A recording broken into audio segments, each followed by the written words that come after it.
one of the most exciting things that ever happened to me professionally was the time I had the unusual distinction, I think unique probably, getting the Who rock group, who hadn't played for 2 years at that stage, and putting them into Shepperton Film Studios and having the opportunity to say, right, play, and having them play for me, and then they shouted out, what would you like us to play? And I went, Beach Boys.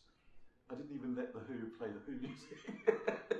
And they played it, and it was the greatest thing, just the power of it and the sheer exhilaration of being able to do that and to spoil myself for that moment.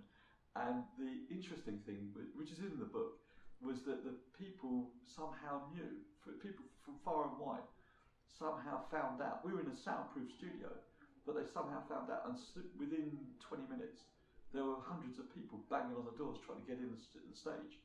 And you've got to remember, the manager of the Who, still is, Bill Kirbishley, was there, and he turned around to me and said, you know the thing I regret most about this? I said, what? He said, I could sell out 80,000 effing seats. He said, you got 20 people trying to get in the door. So yeah, that was exhilarating. The other one that was exhilarating for me was the first time I realised I could sell tickets in a cinema, in terms of I'd made a film, and my first professional film called The Festival Game, which fortunately has just been reissued, repackaged, and just come out on this last month, called The Festival Game, about the Cannes Film Festival. And we went and we made this film for virtually no money, and we had a caravan, and it was really, really a tough film to make. And we suddenly realised we had, when we started to count it up, 1,400 playdates in cinemas in this country. And that, which we later found out was the second most played cinema documentary in post-war British history. And so it was like thrilling, because we could go to a cinema, actually see what we'd done in our little camera, and see it on this big screen with, you know, hundreds and thousands of people. And so that was totally exhilarating. Much more so than when the next film we did was called Extremes. Got a booking in Piccadilly Circus at the London Pavilion that used to be there, big cinema. And we were the youngest people to have a cinema, West End premiere. I was 19, and my partner Mike he lives in America now. He was 21, and we're now considerably older than that. And I remember walking up to the cinema, this huge cinema, and there was our names and our film going to be in there. And then, for some reason, I suppose it's the other side of that coin, it was the realisation that it didn't matter, because somehow it was the first time in my life that I got very positive things said and very negative things said.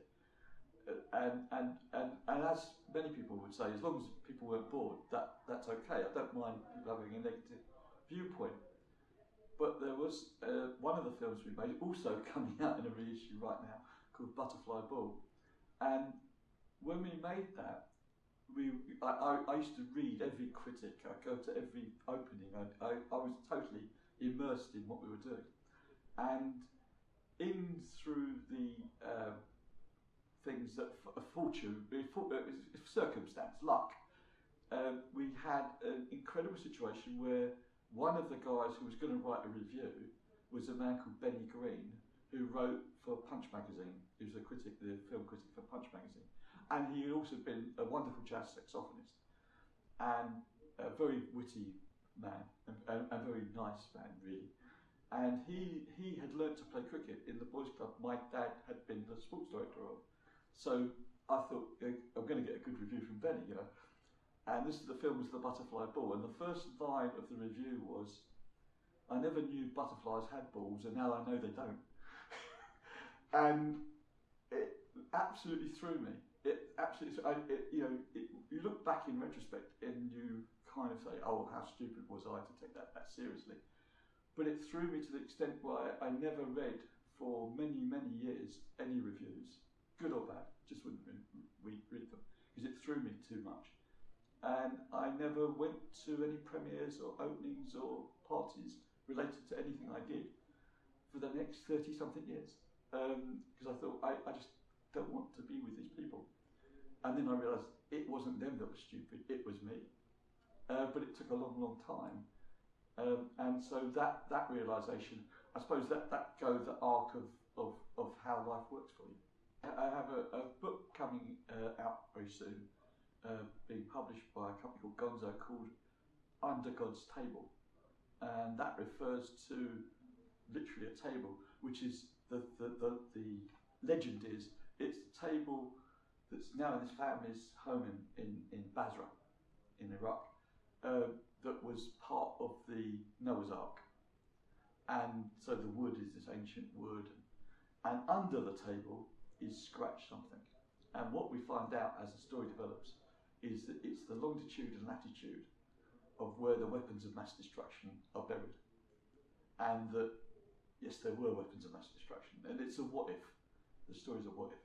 Because in ancient Iraq, people don't realise the Jewish history in Iraq goes back to Abraham. Abraham was an Iraqi.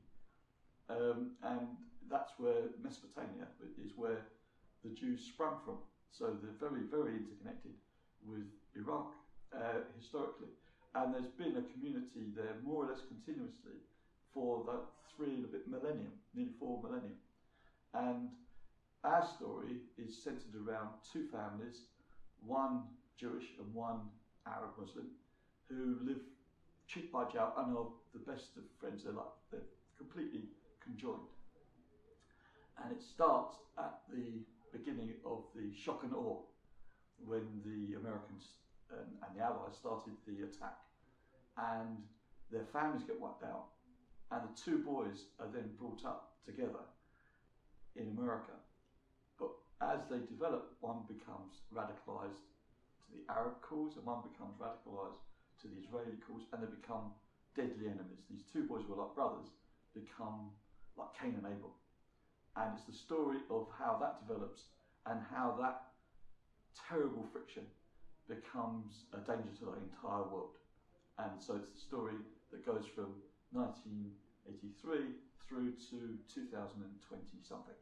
And it goes around the world. It goes to England, it goes to Europe, mainland Europe, it goes to America, and of course the Middle East. And it's a story that is going to terrify some people, because I think some of the things that I've put in there, like the destruction of the Kingdom of Saudi Arabia, which I'm convinced it won't last. And it's really interesting because in the last few days, the Americans just sold $110 billion worth of arms to Saudi Arabia, and you have to ask, like we did with Iran, where are those arms going to end up? Who's going to end up with them in 5 years' time? So I hope I'm wrong. I really hope I'm wrong. But at least I hope it's a thriller. It's exciting. And so that book's about to come out. The other big thing that's happening right now is a few years ago I invented a thing called the bigcreativedirectory.com, which was it was aimed to give people who are creative the opportunity to propagate, to export their ideas and themselves, and hopefully to communicate with other people similar ideas and aims and aspirations, so that they could together make things happen. I realised after a while of developing, we got a few thousand members, but what happened was, A, it wasn't international enough, and B, cameramen tended to talk to other cameramen, and writers of prose didn't talk to scriptwriters, and scriptwriters didn't talk to TV scriptwriters, and TV scriptwriters certainly didn't talk to novelists, and no one talked to poets. And so I thought, well, it's that you're actually all writers. You're all storytellers of one type or another. It's just the means of what weapon do you use to tell your stories. And so I worked at it and devised a system whereby that would become more possible. And as of now, today, actually, we have merged this with an American sister organisation, of which I'm on the advisory board, called Artists United. And that together we now have something like 20,000 members, which is pretty good for a startup. And we aim to do this now, it's in 20-something countries, and we aim to do the original idea but on a grander scale, because I think, and that ties in with another thing I'm doing called Give Get Go, which you can check out givegetgo.com. It's very easy for us to each live in our silo of knowledge, defending that knowledge as if I give you some of my knowledge, I now have less knowledge. Well, that's not true. If I share an idea, if we work together, we've both got more. We haven't reduced it, we've increased it. And what has happened is people are trying to put up the drawbridge after themselves to protect themselves, because they want their next paycheck. It's like difficult. Whereas if we talk to each other, we can say, you know, that guy not a good player. This is a really good way. Have you tried this fund? Could you work together with this? And you know, and if you know you're not being ripped off, you might want to do something for a low rate or mates rates or no rates. If you know that the other guy is also being honest and straight and you're going to get your fair share. And this would be creating an opportunity to do that. And the other part of it, which is the Give, Get, Go part, was how do you democratise the process for everybody? Because everybody says, oh, I'd love to make a film, I'd love to see how you do it. So we've created a means to do that.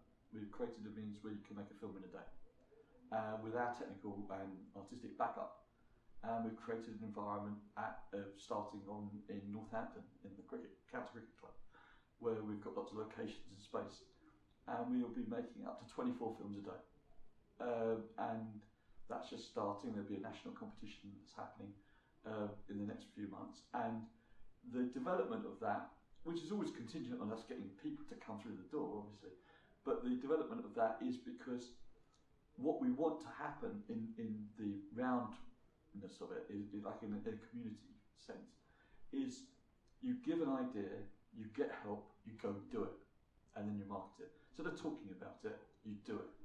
Because so many people that we know in the industry and in creativity in general, the hardest thing, it's like exercise, the hardest thing is getting up in the morning and doing it. It's much easier to talk about it and to pontificate why you can't and why nobody's helping you. So we're trying to create an environment in which you can. And so my memoirs, which I'm writing now, are called Why Not, which is an anagram of my name. Why Not? And it's based on almost everything you do is because you take a risk. And if you don't take a risk, you won't fail, but you won't go anywhere. And so what we've tried to do is to create an environment where everybody can take that risk in as protected an environment as it's possible to make. Still, it takes your time. It's what the Americans call sweat equity. It takes a lot of sweat equity. There's no easy way. It's like when people ask me, well, how did you get your book done? I got a piece of paper and I got a pen.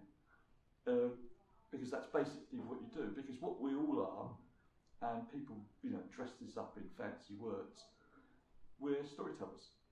And so we have to be able to communicate ideas.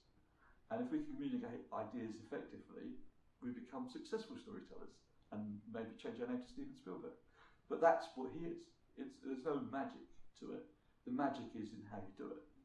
The effort is that he gets up every morning and is assessing material and is writing material and is talking to people, trying to get the next thing done. It's just a matter of scale. So hopefully that explains what it is we're trying to do with those projects, which sound highfalutin, but in my scrambled egg brain, they all connect. Yeah, fortunately, I have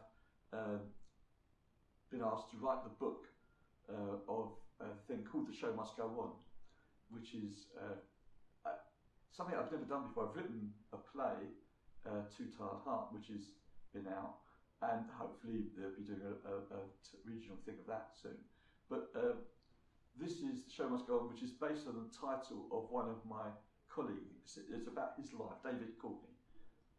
And David, he wrote many successful songs, and I announced the other day that he sold 30 million records, and he immediately corrected me and told me it was 33 million records. And he, amongst them, was The Show Must Go On. And he has had this amazing life with these amazing stories. And so what we've done is we've put a show together around his music. It's not a jukebox show, it's not a straight musical, it is musical theatre.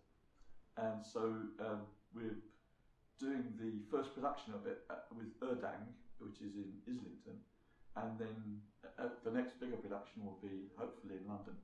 And it's a massive undertaking for two guys who've never written musical theatre before.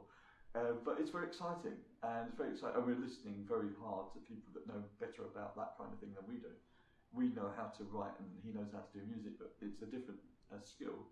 And so we're learning as we go, but it's fascinating and exciting, and that will be in about a year from now. It comes on stage, and that's exciting. And on the film side, I'm also been very fortunate to be asked to be the writer and producer of the story called Just a Boy, which is the story, which is an ultimately uplifting story, I don't want it to sound depressing, of Richard McCann. Richard's mother was the first victim of the Yorkshire Ripper. And straight away people would look at that and go, oh, that's depressing. It's not depressing, because this is a story of a man's redemption and how he climbed out of that pit of terrible upbringing and despair and tribulation and everything that could be wrong in the world. And he triumphed over that. He became, he's a hero. He's Rocky without the boxing. And he managed to build a life out of that and have a lovely family from being at the pits of being in jail and having been arrested for drug dealing, and his sister committed suicide and his mother was murdered. I mean, you couldn't think of a much worse upbringing. But despite that, you've got this amazing guy at the end of it, and is now one of the most successful speakers, inspirational speakers in our country. And we've already filmed a sequence with him at the Liverpool Echo Arena with 4,000 or 5,000 people in the audience.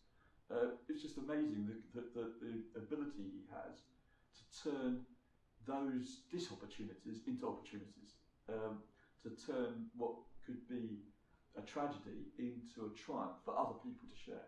So that's a very important film for me to make, and we're just literally doing the casting and stuff like that now. And then I have two films that I've written that are about the same character. Her name is Havana. It's called The Havana Prodigals, and it's the story of a young woman and what she does when confronted with a world she thinks is against her.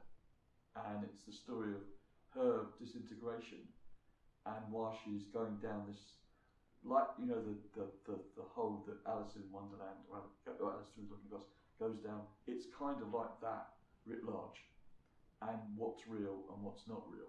It's kind of, my dad made a film called Repulsion, and there was a wonderful Kubrick film called Lolita, based on the book by Nabokov, and it's kind of Repulsion meets Lolita. And it's based on a person I'd met when I was a young guy.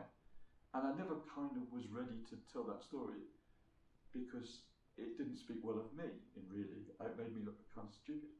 Because we were at a pool, swimming pool, and it was a hot summer's day in Mill Hill, I remember it, in northwest London. And there was a beautiful girl in a bikini by the pool. And all my friends were nervous to go up to her, and I never was nervous like that. And I went up to her and I started talking to her. I said, "What's your name?" And she said, "What's your name?" And I said, "Tony." I said, "What's your name?" She said, "Princess Anastasia." And I took it as a joke. I didn't take it seriously. And we started to go out and date, and everything seemed fine and cool. And then I was a kid, I was a teenager, you know, a young guy. After about a few weeks, we went round to her house, and her mother, she went inside to the loo or something, and her mother said to me, "You know, her real name was Susan, that she said, you know, you've been really good with Susan." I said, "What do you mean?" She said, "Well, it's not many young men could deal with her." I said, why? They said, "Well, since she's come out of the home, she's you know, can be very difficult." I said, what do you mean?" And she said, "Well, no, she has problems of a mental kind," and she didn't give it a name. I didn't find out until a long time later that she had what you now has a fancy name, but was then schizophrenia, and was also could be psychotic. And I had no idea, and she was on like day release. And the thing I realised at that point, and it fizzled out. It didn't fizzle out because of that, our relationship. But the thing I realised was that if you come from a point of relative normalcy, you regard other people in the same milieu. You think, well, I'm normal, they're normal, because they're in my world. And it didn't occur to me until much later that the stories she'd been telling me, which I thought were fantasies, could sometimes be real, and vice versa. And she'd told me she'd burnt down a building. And I'd gone, oh yeah, she'd have, you know.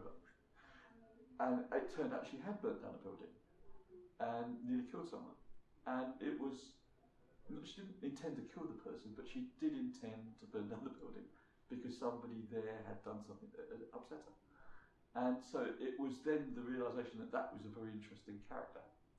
And so I then started to write that and how that would play out if I would take it to its nth degree.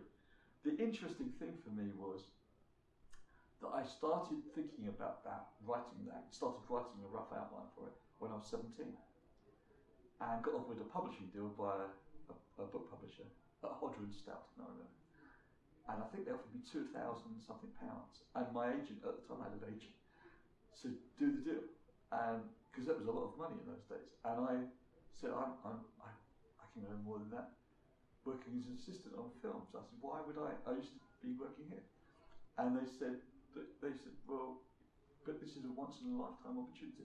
The interesting thing was, I turned down that deal, and the first book deal I did after that was when I was 58.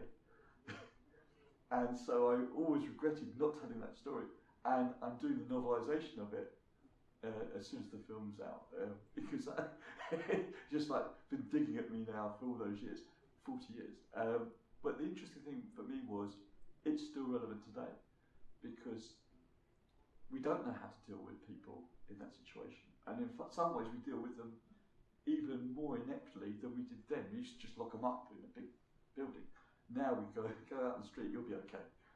And neither is right. They need care. And so it's a roundabout way of me saying that there's other ways to address this issue, because it should be addressed. There's all of us. I think 1 out of 4 of us will have some form of mental illness in our lifetimes, and I get depression. I have depression. It can happen to anyone, and ignore it at your peril. And so hopefully, beyond all that, it would be an interesting, exciting, and scary story.